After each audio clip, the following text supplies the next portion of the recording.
Olá! Com certeza você já deve ter ouvido falar da história de Jonas, o homem engolido por um grande peixe.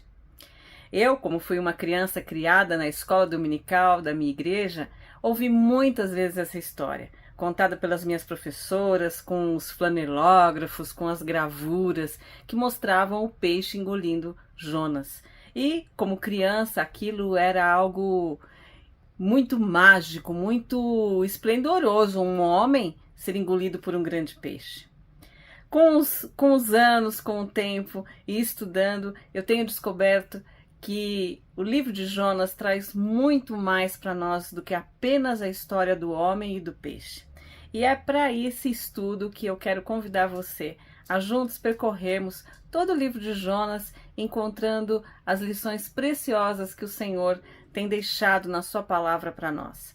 Com certeza, essa história deixada por Deus, registrada na sua palavra, tem muitas lições para a nossa vida, para o nosso dia a dia, para que nós possamos conhecer mais o nosso Deus. E eu quero te convidar a, junto comigo, percorrermos todo este livro. Para isso, eu vou utilizar, além da palavra de Deus, com certeza, algumas ajudas. Nós vamos poder olhar para alguns livros que foram escritos sobre a vida de Jonas. Então, eu estou utilizando um livro do Timothy Keller, que se chama O Profeta Pródigo, em que ele estabelece uma relação entre Jonas e o filho pródigo. Também estou utilizando o livro do pastor Augusto Nicodemos, A Compaixão de Deus, em que ele também fala da história de Jonas. E além disso, estou ouvindo muitas mensagens do pastor Hernandes Dias Lopes, estou lendo outros comentários para que a gente possa ir aprendendo cada vez mais sobre este livro. Essa série de lições faz parte das lições que nós estamos aprendendo lá na Escola Bíblica Dominical da Igreja Batista Bíblica em Valparaíso. Nós estamos todos os domingos às 9 horas estudando o livro de Jonas juntos. Mas eu sei que, além das irmãs que por diversos problemas podem não participar de alguma aula e vão aqui poder ver o pedacinho da história que perderam, nós também temos muitas pessoas de longe, de outros lugares, que podem estar sendo abençoadas também por estudo deste livro. Por isso, eu convido você a, junto comigo, estudarmos desde o capítulo 1. Antes de nós começarmos a estudar realmente a história de Jonas, nós podemos parar para pensar: por que estudar a história de Jonas? Será que ela realmente foi uma história verdadeira? Sabem que muitas pessoas discutem sobre isso. Muitos acreditam que, na verdade, a história de Jonas é simplesmente uma lenda. Até a própria mitologia grega já trazia casos de monstros marinhos e, portanto, seria apenas mais uma história. Outros acreditam que foi uma história colocada na Bíblia para que a gente pudesse aprender, mas que de verdade ela não existiu. Afinal, se nós percorrermos todo o livro de Jonas, nós vamos ver que existem muitas situações aparentemente milagrosas, quase que impossíveis de acontecer. Não é só o fato de Jonas estar na barriga de um peixe, mas tempestades que surgem e param, plantas que crescem de repente, coisas absolutamente misteriosas e que, portanto, não poderiam ser críveis. Mas algo muito precioso nos diz que essa história realmente aconteceu. Está lá em Mateus, capítulo 12, nos versos 39 e 40, que diz assim: Mas ele lhes respondeu: Uma geração má e adúltera pede um milagre, mas nenhum milagre lhe será dado, senão o do profeta Jonas. Pois, assim como Jonas esteve 3 dias e 3 noites no ventre do grande peixe, assim o Filho do Homem estará 3 dias e 3 noites no coração da terra. Vejam que o próprio Jesus citou a história de Jonas. Ele aqui não fala, como o Jonas esteve, ou como a história de Jonas, a história que é contada sobre Jonas. Não, ele afirma, assim como Jonas esteve 3 dias e 3 noites no ventre do grande peixe. Em outro texto, nós também temos a mesma coisa. Está lá em Mateus capítulo 16, verso 4, quando Jesus novamente cita o profeta Jonas. Mateus 16, 4 diz: uma geração má e adúltera pede um sinal, mas sinal algum lhe será dado, a não ser o sinal de Jonas. E deixando-os, retirou-se. Jesus, portanto, em duas ocasiões afirma, fala, cita a história de Jonas. Portanto, ela não é apenas uma história contada para transmitir um ensinamento. É algo que realmente aconteceu. E quem acha impossível um homem ficar dentro de um peixe, uma cidade inteira se converter, uma planta aparecer do nada, uma tempestade parar, como poderá acreditar que o Filho de Deus encarnou, esteve na terra, morreu por nós e ressuscitou? Quem não crê na possibilidade da história de Jonas, também não pode crer na ressurreição de Cristo. Porque ou nós acreditamos na Bíblia por completo, ou não acreditamos. Portanto, a história de Jonas é uma história real, verdadeira. E nós devemos ter uma atenção muito especial a todos os detalhes dessa história. Se nós cremos em Deus, Criador, soberano, não é difícil acreditarmos na história de Jonas. A história de Jonas não se reduz a um homem dentro de um peixe. Apesar de todo mundo só lembrar deste detalhe, né? O personagem central do livro de Jonas, da história de Jonas, não é Jonas, não é o peixe, mas é Deus. Deus. Estudar em detalhes a história de Jonas é olhar para os grandes temas da Bíblia: a soberania, a justiça, a misericórdia e o amor de Deus. É estudar sobre o próprio Deus, o arrependimento, a salvação do mundo. Todos esses temas estão dentro do livro de Jonas. Nós vamos olhar para essa história e nós vamos pedir a Deus que Ele nos mostre os detalhes, que Ele nos mostre as lições que Ele quer realmente que o nosso coração possa enxergar. Nós temos lá em Efésios Paulo orando, pedindo para que os olhos do coração dos efésios sejam iluminados, para que eles possam enxergar verdades preciosas. E nós também devemos fazer essa oração, para que o Senhor realmente abra o nosso coração, para que a gente possa captar, compreender, realmente nos apropriar daquela lição da vida de Jonas, que realmente faça sentido e transforme a nossa vida. Vamos orar. Senhor Deus, muito obrigado, Senhor, por cada história que o Senhor colocou na sua palavra, Senhor, para que nós pudéssemos aprender mais de Ti, Senhor. E neste momento eu te peço para que a gente possa realmente compreender os detalhes da vida de Jonas, que possam fazer sentido à nossa vida, que impactem a nossa vida, que nos transformem, Senhor. Abençoa cada pessoa que estiver ouvindo essa lição agora, para que o Teu Espírito possa agir na vida dela. É isso que eu te peço em nome de Jesus. Amém. Bom, então vamos lá? Jonas capítulo 1, verso 1. A palavra do Senhor veio a Jonas, filho de Amitai. A palavra do Senhor veio a Jonas. Por que Deus falaria diretamente com Jonas? Porque Jonas era um profeta. Jonas era um profeta que viveu na época do rei Jeroboão II, de acordo com 2 Reis, capítulo 14, verso 25. E ele era um profeta muito próximo ao rei. Ele chegou mesmo a profetizar uma vitória contra a Assíria, né? E isso fez dele um profeta assim muito reconhecido. Jonas vivia próximo ao poder. Jonas era nacionalista, extremado. Ele defendia Israel, ele amava Israel e com certeza era contra qualquer inimigo de Israel. E a Assíria era um poderoso inimigo de Israel. Jonas, filho de Amitai, era da tribo de Zebulon e ele era alguém que apoiava toda a política militar do governo de Israel. E ele é mandado então para pregar para um outro povo. Ele é o primeiro profeta que acontece isso. Normalmente os profetas eram chamados a levar a mensagem ao próprio povo de Israel.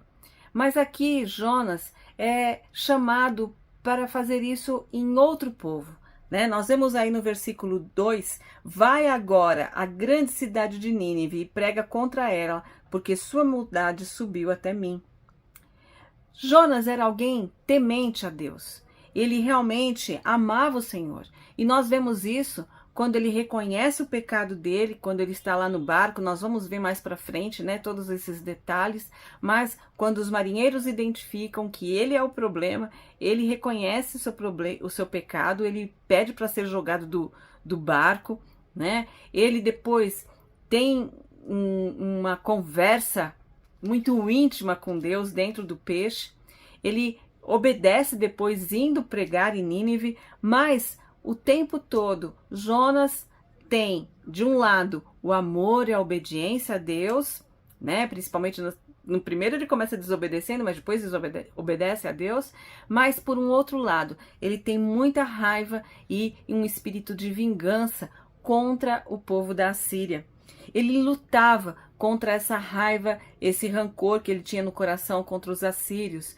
O seu senso de justiça o impediu de obedecer a Deus. Ele não queria que o povo dos assírios reconhecessem e fossem salvos por Deus. Ele queria que realmente Deus acabasse com o povo da Assíria. E, portanto, ele não queria pregar para eles, Ele não considerava justo que Deus desse a possibilidade de arrependimento e salvação para os assírios. Ele lutava contra essa sua raiva, esse senso de justiça, a falta de perdão, a vingança que ele realmente queria que acontecesse contra aquele povo.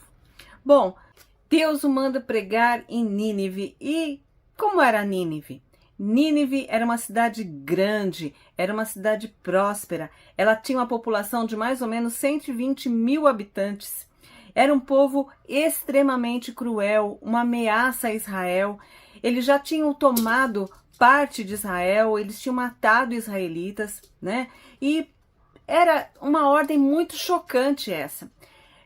Para Jonas, uma ordem sem absolutamente nenhuma lógica, ele ir pregar para aquele povo inimigo de Israel, ele sair em busca dessa cidade gentia. O Deus de Israel avisar a Assíria dessa desgraça iminente que estava para acontecer. Tudo isso não dava para Jonas entender, A Assíria não era somente assim um inimigo de Israel, como eles vêm, lutam. Não, a Síria era realmente um povo cruel e que era extremamente violento, Existem relatos de coisas absurdas, de pele retirada dos inimigos. Os assírios tiravam a pele dos soldados inimigos e penduravam nos muros da cidade. Eles cortavam braços, pernas dos inimigos, deixavam apenas a mão para poder ir lá e cumprimentar eles, assim espezinhando mesmo eles. Faziam as pessoas andarem pelas ruas da cidade com a cabeça dos seus entes queridos. Então, era um nível de violência absurdo. E um profeta nacionalista que defendia a política militar de Israel ser mandado para pregar para esse povo era totalmente ilógico, Deus escolher justamente Jonas. Por que nenhum outro profeta? Nós tínhamos Amós, Oséias, que também eram contemporâneos de Jonas. Eles criticavam a administração. Por que não mandar eles? Mas mandar Jonas, aquele que era ali apoiador daquela política militar, Nada fazia sentido, nada tinha lógica. E nós temos uma dificuldade muito grande quando as coisas não têm lógica, Em algum momento a gente começa a imaginar, Deus não deve estar sabendo muito bem como são as coisas, Quando a gente tem o resultado daquela biópsia, que a gente esperava que ia ser tudo bem e não é, ou quando ficamos sem emprego, ou quando nós temos um problema nos nossos relacionamentos, a gente pode imaginar, isso não tem lógica, está acontecendo isso, né? Eu tenho buscado ser fiel, fazer as coisas direitinho, como que isso pode acontecer comigo? Isso não tem lógica. As próprias histórias da Bíblia nos trazem muitas situações sem aparente lógica. Elas parecem completamente sem sentido, né? É o caso, por exemplo, de quando Lázaro morre e as suas irmãs dizem: "Ô Senhor, se o Senhor tivesse chegado antes, por que a demora de Jesus para ir ao encontro de Lázaro? Por que não correr para salvá-lo, né? Sabendo que depois ele iria ressuscitar. Mas assim, por que acontecer tudo aquilo? Por que aquele sofrimento?" E tantas outras histórias, né? Que nós vemos coisas absurdas acontecerem e você fala: puxa, mas como que esse rei pode jogar Daniel numa cova de leões? Que coisa mais absurda, só porque ele estava orando ao seu Deus, né? Ao Deus verdadeiro. Então, várias situações. Adão e Eva, por exemplo, não receberam nenhuma razão lógica para não comer do fruto. Se eles não conseguiam pensar num bom motivo para Deus ter dado aquela ordem, é porque não tinha motivo nenhum. Da mesma forma, Jonas, se não tem lógica, então eu não tenho por que obedecer. Eles não confiavam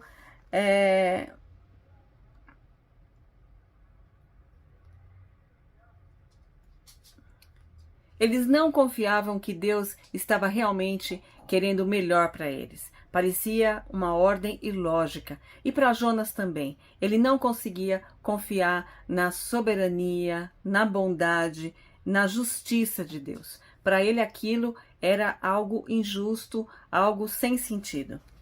E essa é a primeira grande lição que nós temos aí no começo da história de Jonas. É que a nossa obediência, ela não está submetida a uma compreensão lógica das ordens de Deus. A nossa obediência requer uma confiança de que aquilo que Deus nos ordena sempre é para o nosso bem.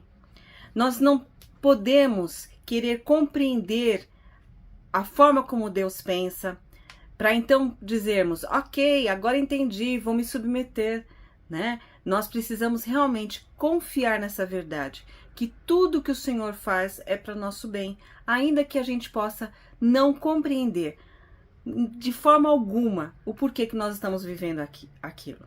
E nós vemos aqui no versículo 3, na primeira parte, que depois dessa ordem, vá até Nínive, Jonas, ele realmente levanta e vai, mas não para onde Deus mandou ele. Jonas vai para Tarsis. No versículo 3 diz: Jonas, porém, fugiu da presença do Senhor na direção de Tarsis. Que coisa mais absurda a gente pode pensar à primeira vista, né? Fugir da presença do Senhor. Que Jonas bobinho fazer isso. Mas quantas coisas nós fazemos também pensando que Deus não está vendo, pensando que Deus não tem controle, pensando que nós podemos ser mais inteligentes do que Deus, né? Fazendo algo que, de uma certa forma, vai até mesmo manipular Deus. Eu vou fazer isso e aí Deus vai pensar aquilo e vai me dar aquilo. Enfim, coisas que, se a gente for realmente parar e pensar, nós vamos ver que não tem sentido nenhum. Por isso que eu gosto tanto das histórias da Bíblia, né? Porque a gente olha para elas e pode até julgar: eu não faria isso, não faria aquilo. Mas quando nós paramos e olhamos para dentro de nós mesmos, nós vemos que nós agiríamos daquela forma ou até pior do que aquilo, né? Mas a verdade é que Jonas vai então para Tarsis. E por que Tarsis? Tarsis era o ponto mais afastado da margem ocidental do mundo conhecido pelos israelitas. Pensa no lugar mais distante que você possa imaginar que você conhece no planeta Terra.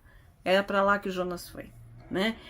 O lugar mais distante que podia, é para lá que ele foi. Vou colocar em um mapinha para vocês verem como é distante Nínive e Tarsis, né? E Jonas realmente vai para o sentido contrário, realmente buscando ficar o mais longe possível daquilo que Deus queria que ele fizesse. O pastor Timothy Keller, como eu disse, ele no seu livro, ele faz realmente uma comparação, ele vai, durante todo o percurso do livro, olhando para a parábola do filho pródigo e a história de Jonas. E nós vamos vendo como as duas histórias, tanto a história real de Jonas como a parábola do filho pródigo, elas caminham muito juntas, né? Os ensinos são muito próximos.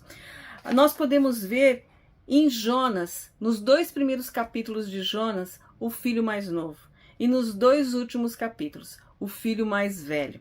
Nós vamos poder observar que Jonas apresenta características desses 2 filhos. O filho mais novo, o que aconteceu com ele? Ele tentou fugir do controle do pai, pegando a parte dele da herança, deixando o lar e rejeitando os valores do pai, realmente vivendo como ele queria, né? Dá a minha parte, eu vou embora e vou viver do jeito que eu quero. E foi isso que ele fez, né? O filho mais velho, ele ficou em casa, ele obedeceu inteiramente o pai, mas quando o irmão mais novo retorna e o pai usa, né, a riqueza do jeito que ele quis, ele explodiu de raiva. Jonas, na primeira metade do livro, é esse filho mais novo. Ele também tenta fugir do controle do pai, ele tenta viver da maneira como ele quer tomar as próprias decisões, ele quer ir para longe daquilo que Deus ordenou ele. E Jonas faz a mesma coisa, né? Na primeira parte do livro, como o filho mais novo, ele tenta fugir do controle do pai, ele tenta viver da maneira como ele quer, indo para Tarsis e não obedecendo às ordens do pai. E na segunda parte, nós vemos ele como o filho mais velho, como aquele que não aceita que Deus tenha misericórdia daquele povo que ele tanto odeia. Na nossa vida, nós também temos 2 tipos de pessoas que fogem. Nós temos as pessoas que fogem de Deus de uma maneira declarada. Está lá em Romanos, capítulo 1, verso 29. São as pessoas cheias de toda forma de injustiça, malícia, cobiça, maldade, inveja, homicídio, discórdia, engano, depravação, sendo intrometidos, caluniadores, inimigos de Deus, insolentes, orgulhosos, arrogantes, inventores de males, desobedientes aos pais, insensatos, indignos de confiança, sem afeto natural, sem misericórdia. Nós podemos olhar e ver claramente que aquelas pessoas não amam a Deus, não querem a Deus, querem fugir da presença de Deus, né? Escolheram realmente a maldade. Mas existe um outro tipo de pessoa que também foge de Deus. E esse outro tipo está lá em Romanos, capítulo 2, versos 17 e 18, que diz: Mas se tu te chamas judeus, te apoias na lei e te glorias em Deus, e conheces a vontade dele, aprova as coisas excelentes, sendo instruído na lei, e está convencido de que és guia dos cegos, luz dos que estão nas trevas, instrutor de ignorantes, mestre de crianças, que tem nas leis a formulação do conhecimento da verdade. Tu, pois, que ensinas os outros, não ensinas a ti mesmo? Tu que pregas que não se deve furtar, furtas? Então, esse outro tipo de pessoa é aquela pessoa que conhece a verdade, que é um religioso, né, que acredita que agindo da maneira correta, cumprindo todas as regras, ele vai dessa maneira manipular a Deus, fazer com que Deus faça para ele aquilo que ele quer. Ah, eu agindo desse jeito, é claro que Deus vai me abençoar, é claro que eu vou ter tudo que eu preciso de Deus. Mas na verdade, os dois estão fugindo do Pai. Um porque foge do controle do pai, e o outro porque quer controlar o pai pelo seu merecimento. Nenhum dos dois, na verdade, confia e ama verdadeiramente o pai. Então, Jonas, nós vamos ver ao longo dos nossos estudos como que Jonas realmente se mostra esse filho mais novo e se mostra esse filho mais velho. Quando Deus promove o arrependimento dos ninivitas, Jonas explode de fúria, né? Ele enfrenta o mistério da misericórdia de Deus. Ele não se conforma com a misericórdia de Deus e como ela alcança aqueles pecadores. Sem conseguir enxergar o próprio pecado, sem conseguir enxergar como ele vive inteiramente pela misericórdia de Deus, ele nunca vai entender como Deus estende essa misericórdia para com as pessoas más. Se nós realmente não compreendermos o quanto nós fomos alcançados pela misericórdia, como é que a gente vai compreender a misericórdia de Deus alcançando as pessoas más? Flannery O'Connor tem uma frase muito interessante, diz assim: pensamos que, se formos religiosamente atentos às regras, virtuosos e bons, então cumprimos com as nossas obrigações, por assim dizer. Agora Deus simplesmente não pode nos pedir nada. É Ele que está em dívida conosco. Ele é obrigado a responder nossas orações e nos abençoar. Essa não é a postura de alguém que se move em direção a Deus em grata alegria, feliz submissão e em amor. Pelo contrário, é o modo de controlar Deus e, como resultado, mantê-lo ao nosso alcance. Nós, na verdade, quando fazemos isso, não confiamos que Deus está comprometido com o nosso bem e, portanto, nós precisamos forçar Deus a nos dar aquilo que nós precisamos. E isso é um processo, né? Primeiro, a gente não confia de fato em Deus. Aí a gente começa a obedecer a Deus, a obedecer as regras, né? Para que nós possamos merecer coisas. Quando a gente faz isso, a gente acaba não obtendo o que nós queremos, porque o nosso relacionamento com Deus não é um toma lá da cá. Então a gente acaba não recebendo aquilo que a gente espera porque fez tudo direitinho, né? E nós vamos começar a nos distanciar interiormente de Deus e vamos acabar depois tendo uma rejeição óbvia e externa. São degraus que você desce, né? Você começa lá não confiando inteiramente no Deus que você tem, não conhecendo verdadeiramente a Deus, e você começa a fazer as coisas para poder conquistar bênçãos de Deus. Como elas não vêm, você começa a desacreditar cada vez mais, se afastar e acabar, de fato, rejeitando a Deus. Jonas queria esse Deus de acordo com as suas preferências, um Deus que destruísse quem ele determinava como mal e abençoasse quem ele determinava como bom. Jonas, ele não consegue conciliar essa misericórdia e justiça de Deus. Como Deus pode ser misericordioso e justo? Essa é uma pergunta que não é respondida integralmente no livro de Jonas, mas ela é respondida sim na palavra de Deus, na Bíblia. Quando Deus salva o mundo através de Jesus, que se dizia maior do que Jonas, é aí que nós vemos a misericórdia e a justiça de Deus sendo plenamente executadas. Jesus veio como justo e justificador daqueles que o creem. Romanos capítulo 3, verso 26. E Deus demonstrou essa misericórdia quando ele ofereceu seu filho em sacrifício, e ele mostrou a sua justiça quando o sangue de Jesus realmente veio como pagamento pelos nossos pecados. Então, Deus, ele sim, é justo e misericordioso, mas Jonas não podia entender isso. Em todo o livro, Jonas vai enfrentar o mistério da misericórdia de Deus e, apesar de sua fuga, Deus vai o tempo todo mostrar as formas como ele estende a misericórdia dele também para Jonas. E isso nós vamos ver na nossa próxima aula, que eu espero que você continue acompanhando. Que Deus te abençoe.